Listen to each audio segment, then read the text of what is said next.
Hello, I'm Dr. Arias, one of the critical care attendings, Florida Hospital Altamont ICU. I just wanted to talk a little bit about basics in X-rays.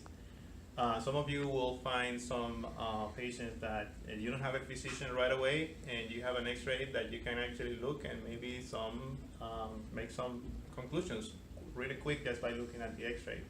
So on the basics of X-ray, we have to know the anatomy of the chest. So this is a basic drawing of most of the important structures in the chest. Obviously, we have the two lungs, right and left. On the left, you have the cardiac shadow, which basically makes up to 1/3 of the left hemithorax. And then you have the trachea, the two main bronchus, the right and left. You have in blue the veins that are coming from the head, the right internal jugular that goes into the superior vena cava and to the right atrium. And then on the left, you have the left internal jugular that makes a sharp turn to the right to dump into the superior vena cava and then to the right atrium. Also, you have the arteries. You have the carotid arch, and you have the subclavians, the left subclavian, the right subclavian, and you have the carotid arteries, the left and the right one. So these are basic anatomical structures that you'll see on X-rays and also on CAT scans. You have to know that obviously the pleural space, you might not see it, but it's there. You might see it only in cases where you have fluid. In the cases of pleural effusion, then it becomes evident, or in cases that you have a collapsed lung, like in the case of pneumothorax. So that's why you need to know that that space is there, although you might not see it well in a normal chest X-ray. So now we're gonna show some X-rays, and then we're gonna discuss basically what findings are important. Okay, so this is a normal chest X-ray where we have some of the anatomy hallmarks. As I said, this is the cardiac silhouette. You can see the right side heart border and the left. Obviously here is the carotid arch, and then you can make the pulmonary arteries, but this conglomeration here is basically the left main pulmonary artery, and this one here is going to be the right main pulmonary arteries. So those are normal findings. It's a normal chest X-ray. You can see small fine lines. Those are the small pulmonary ramifications from the pulmonary arteries.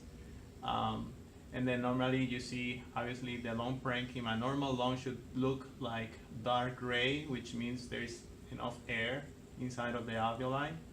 And as I said in the previous drawing, you can't make out the pleural space, but basically it's there. You can see the costophrenic angles. That's normal. You should be able to see the costophrenic angles, because when they are blunt and when you can't see them well, it's basically because there might be atelectasis or fluid on these parts. So the costophrenic angle, the right and the left. This is the gastric bubble, which is normal to be seen in an X-ray. And obviously you won't be able to see the anatomy of the arteries and veins here. You will only be able to see those in a CAT scan. So, but it's good for you to know where they are located, so when you are looking at the position of a right IJ or subclavian line, you know where to expect the line to run about, and as far as anatomical location in the chest. So we're gonna see some other slides, and I'm gonna show you some normalities. Once you know how it's normal, then obviously when you see something abnormal, you'll find out. Okay, so this is a good example of a right IJ.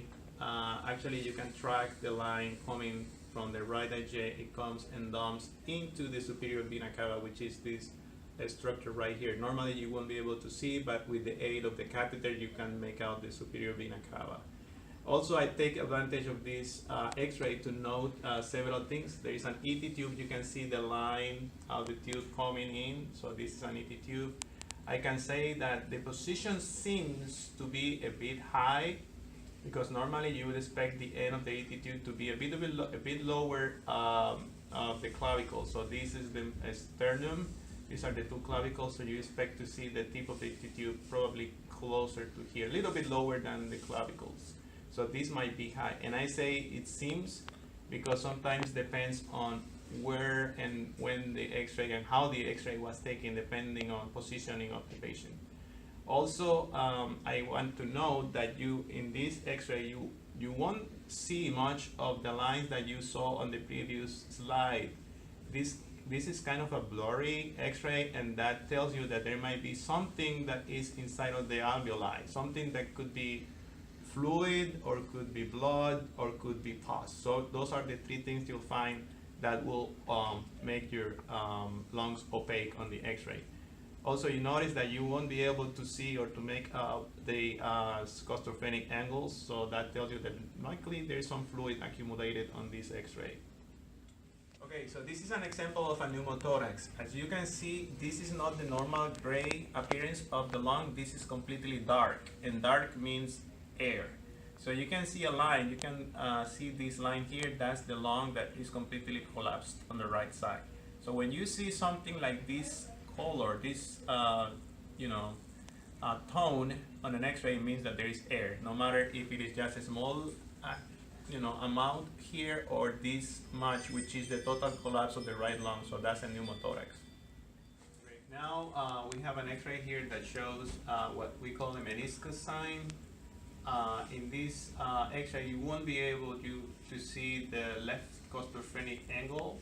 So more than likely, this is a pleural effusion that is delineating, in this case, the pleural space. So you can see now, you can make out the pleural space. So this is the lung, and this white space here in between the visceral pleura and the parietal pleura is the fluid. So you can actually see the pleural space in this x-ray.